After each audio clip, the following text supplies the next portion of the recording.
Hello students, I am Dr. Neelam Pandey from Indraprastha College. In this video, we will discuss about the Indian National Congress for the BA LLB 4th semester. At the beginning, first we discuss about its foundation. Students, the Indian National Congress was founded in 28 December 1885 at Tejpal Sanskrit College, Bombay.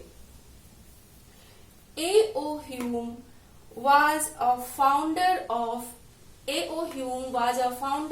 Indian National Congress. W.C. Banerjee was the first president of Indian National Congress. Students, जैसा कि आप सब जानते हैं कि Indian national Congress भारतीय राष्ट्रीय कांग्रेस की स्थापना 28 दिसंबर 1885 को बॉम्बे के तेजपाल संस्कृत कॉलेज में हुआ था। इसकी स्थापना पुणे में करने का विचार था, लेकिन वहां हैजा फैल जाने की वजह से वहां कैंसिल करके बॉम्बे में करना पड़ा। और A.O. ह्यूम जो एक अंग्रेज सेवानिवृत्त रिटायर्ड ऑफिसर थे, उन्होंने इसकी स्थापना की थी। W.C. बनर्जी इसके फर्स्ट प्रेसिडेंट हैं। और जिस वक्त कांग्रेस की स्थापना हुई थी, उस वक्त भारत का वायसराय लॉर्ड डफरिन था। तो इस तरीके से एक रिटायर्ड अंग्रेज ऑफिसर्स के सहयोग से कांग्रेस की स्थापना होती है। तो यहाँ पर सबसे पहले स्टूडेंट्स हम ये जानेंगे कि कांग्रेस की स्थापना के पीछे जो ब्रिटिशर्स थे, अंग्रेज थे, उनका मेन उद्देश्य क्या था, ऑब्जेक्टिव्स क्या थे उनके कांग्रेस की स्थापना के पीछे।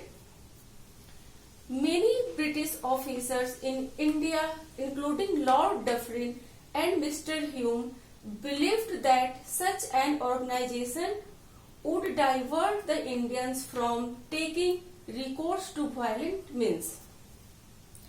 स्टूडेंट्स, यहाँ पर आपको ये समझना है कि बहुत से ब्रिटिश जो ऑफिसर्स थे यहाँ, जिसमें लॉर्ड डफरिन जो वायसराय थे वो, और मिस्टर ह्यूम जिन्होंने कांग्रेस की स्थापना की थी, उनका ये मानना था, वो ऐसा सोच रहे थे, जैसे कि नेक्स्ट चैप्टर में हमने ये पढ़ा था कि नेशनलिज्म का ग्रोथ पूरे भारतवर्ष में पूरी तेजी के साथ होता है। तो उस नेशनलिज्म के प्रसार को रोकने के लिए वो एक संस्था की स्थापना करते हैं, राष्ट्रीयता की भावना को रोकने के लिए संस्था की स्थापना करते हैं, कांग्रेस की स्थापना करते हैं, जिससे कि उस वक्त इंडियंस थे, पॉलिटिकल लीडर थे, उनके दिमाग को डाइवर्ट कर दिया जाए, उनको एक पॉलिटिकल मंच दे दिया जाए जिसमें वो अपने रिफॉर्म्स करते रहें, सोशल रिफॉर्म्स करते रहें, रिलीजियस रिफॉर्म्स करते रहें, उसी में वो उलझे रहें, उनका नेशनलिटी की तरफ ध्यान न जाए। जैसे एक तरीके से मान लो कि हम ये कहें कि उनको एक झुनझुना दे दिया जाए जिसमें वो उसके साथ व्यस्त रहें और उनका ध्यान हमारे प्रशासन की तरफ न जाए। हालांकि यहाँ पर हम ये मानते भी हैं कि A.O. ह्यूम की पूरी सिंपैथी इंडियंस की तरफ थी, उनके साथ भेदभाव ना हो, उनको कुछ रियायतें दी जाए, ऐसा A.O. ह्यूम का फीलिंग था, मानना था। लेकिन फिर भी जितना वो अपनी ब्रिटिश सरकार के प्रति रिस्पॉन्सिबल होंगे, जिम्मेवार होंगे, उतना वो हम इंडियंस के लिए तो नहीं होंगे। तो हमें भी कुछ रियायतें मिल जाए, और अगर बदले में ब्रिटिश गवर्नमेंट सेफ होता है तो कोई प्रॉब्लम नहीं है। तो A.O. ह्यूम के ही शब्दों में अगर हम कहें तो A.O. ह्यूम ने कहा था कि हम इस संस्था को, इस ऑर्गेनाइजेशन को एक सेफ्टी वॉल्व की तरह इस्तेमाल कर रहे हैं। ठीक है, तो ये तो ऑब्जेक्टिव थे ब्रिटिशर्स के कि उन्होंने क्या सोच करके इस संस्था को बनाया। अब हम आगे देखते हैं कि जो उस वक्त के इंडियन पॉलिटिकल लीडर्स थे, जैसे W.C. बनर्जी, दादा भाई नौरोजी जैसे जो लीडर्स थे, उनको इस स्थापना के पीछे उनका क्या उद्देश्य था, उनका क्या एम था? To seek the cooperation of all Indians वो पूरे भारतीयों का सहयोग चाह रहे थे इस मंच के through. To eradicate caste creed and provincial prejudice and consolidation of national unity और nationality। यानी कि जो हमारे भारतवासी हैं वो अपने जाति से, अपने धर्म से और अपनी क्षेत्रीयता की भावना से ऊपर उठ करके एक नेशन के लिए सोचें।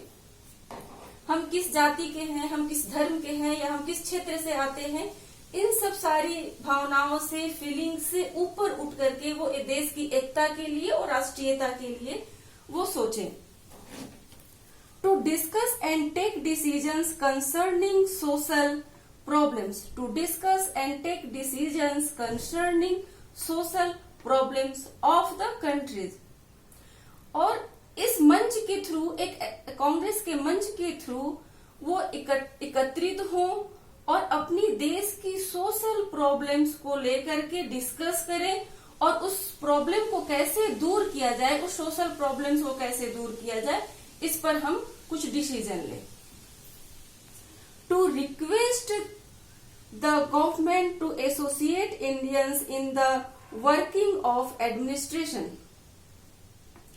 और to request the government to associate Indians in the working of administration, और सरकार से, गवर्नमेंट से भारतीयों, प्रशासन में भारतीयों की भागीदारी के लिए वो रिक्वेस्ट कर सके। गवर्नमेंट से, सरकार से वो ये रिक्वेस्ट कर सके कि प्रशासन में हम भारतीयों की भी सहभागिता होनी चाहिए। इसके अलावा to fix up the programme the next year, और कांग्रेस का हर साल अधिवेशन होता था तो उसका फ्यूचर प्लान डिस्कस करना, उसका एम क्या होना चाहिए, उसका गोल क्या होना चाहिए, कौन अध्यक्ष चुनेगा, इन सब चीजों पर डिस्कस करने के लिए इनका एक मंच इनको चाहिए था। स्टूडेंट्स, ये आप इंडियन नेशनल कांग्रेस के बारे में जान रहे हैं, किसने स्थापित किया, कौन प्रेसिडेंट थे पहले, और इनका ब्रिटिशर्स के ऑब्जेक्टिव्स क्या थे, इंडियंस लीडर्स के एम्स क्या थे।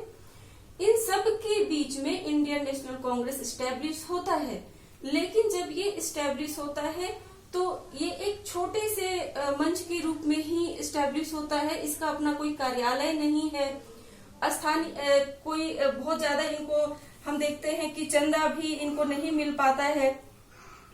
फिर भी इन सब प्रॉब्लम्स के बीच में भी कांग्रेस की शक्ति दिनों दिन बढ़ती जाती है। यह जनमत तैयार करने में सफल हो पाता है।